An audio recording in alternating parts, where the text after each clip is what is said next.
আকলিমা, ইকলিমাও বলে আকলিমাও বলে। প্রথম জোড়া কাবিল এবং আকলিমা, দ্বিতীয় জোড়া হাবিল এবং লিবুদা।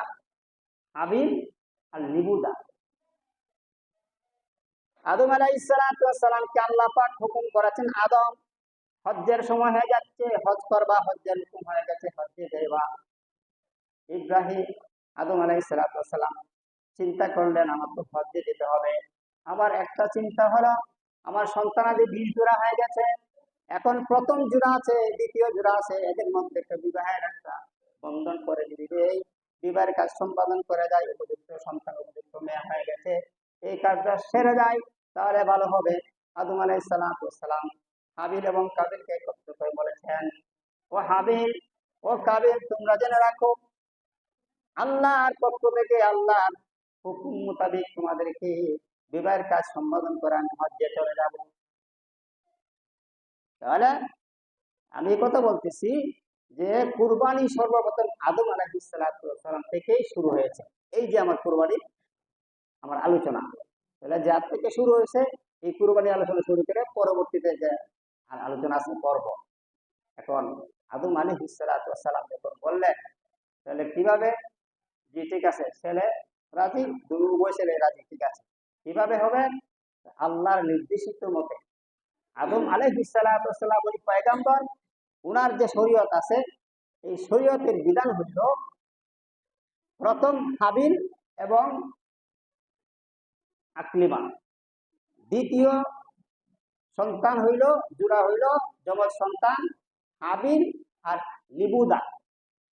আদম আলাইহিস সালাম বলেন, আমি আদমের শরীয়তের বিধান হলো প্রথম যে যে যমজ সন্তান ছেলে হয়েছে, দ্বিতীয় যমজ সন্তানের মেয়েকে দিয়ে নিবে, আর দ্বিতীয় যমজ সন্তান যে ছেলে হয়েছে, প্রথম যমজ সন্তান যে মেয়ে হয়েছে, তার সাথে বিবাহ বন্ধন আবদ্ধ করতে হবে। এটা হচ্ছে আমার শরীয়তের বিধান। কাবিলে কয়, আব্বাজি এটা তো বৈষম্য বিরোধী, সাম্য ঠিক থাকে না কেন? কাবিলে বলতেছে, আমি করতেছে, আমি আমি আমার সাথে যে বোন জন্মগ্রহণ করেছে, এই বোন তো সুন্দরী বেশি, হাবিলের সাথে যে বোন জন্মগ্রহণ করেছে এটা তার চেয়ে কম সুন্দর, সুতরাং আমার সাথে যেমন যে মেয়ে যে বোন আমার জন্ম হয়েছে, আমি তার সাথে বিবাহবদ্ধ হব। তখন কাবিলে কয় না, কাবিল বলতেছে, যেভাবে আল্লাহ তাআলা সৃষ্টি করছেন, জোড়া জোড়া দিয়ে যেমন ভাবে আল্লাহ তাআলা জোড়া সৃষ্টি করেছেন, সৃষ্টি বোঝা যায় জোড়াতে, আপনি এবার আর কি শরীয়তের বিধান দিয়া আল্লাহর সৃষ্টির পরিবর্তন করেন কেন? অর্থাৎ পয়গাম্বর নবীকে বাপ হইয়া সন্তান হইয়া অস্বীকার করে দেয়। অর্থাৎ পয়গাম্বর নবীর যে শরীয়ত, এই শরীয়তই মানতে হবে, যুক্তি কোনো কাজ হবে না। শরীয়ত আপনি আমার যুক্তি মিলক বা না মিলক, শরীয়ত যা বলছে তাই মানতে হবে। তখনই কাবিলে অস্বীকার করলো, ওনা এটা মানতে পারি না। এখন হাবিল আর কাবিল তাদেরকে আদম আলাইহিস সালাম বললেন যে তোমরা কেন করো? কাবিলে যেমন মানতেছে না, হাবিলে সব মানে, শরীয়তে যা আছে তাই। কাবিলে যখন মানে না, আল্লাহর নবী পয়গম্বর আদম আলাইহিস সালাম বলেন, আমার শরীয়তের বিধান হলো এই মুহূর্তে তোমরা কুরবানি করো। যার কুরবানি আল্লাহ তাআলা কবুল করে নেবেন, যার কুরবানি কবুল করবেন, তার সাথে আকলিমাকে বিয়া দেওয়া হবে, ওইটা তো মানা যায়। তখন কাবিলে মানা যায়। আল্লাহ তাআলা আমাদের প্রিয় নবী হযরত মুহাম্মদ রাসূলুল্লাহ সাল্লাল্লাহু আলাইহি সাল্লামকে বলেছেন, আদমের যে দুই সন্তান কাবিল এবং হাবিল, ওই দুই সন্তানের যে ইতিহাস, যে ঘটনা, সত্য ঘটনা আছে, তুমি বিবরণ করে দাও।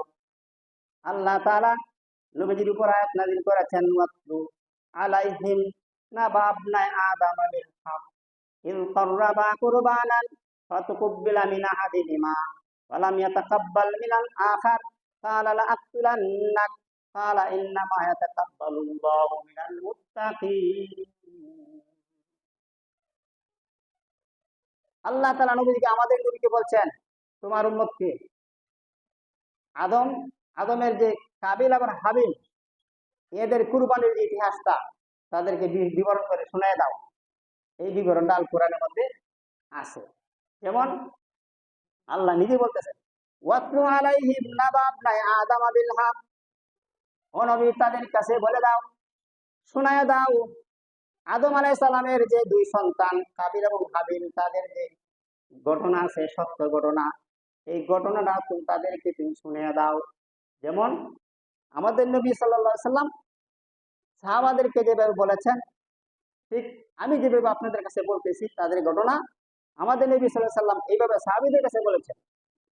এই যে আয়াত নাযিল করে আল্লাহ তাআলা আয়াত নাযিল করছেন, তখন নবী সাল্লাল্লাহু আলাইহি সাল্লাম সাহাবাদেরকে সম্বোধন করে এই বিবরণটা দিয়েছে। কি বিবরণটা? ইয কাররাবা কুরবানান, কাবিল কুরবানি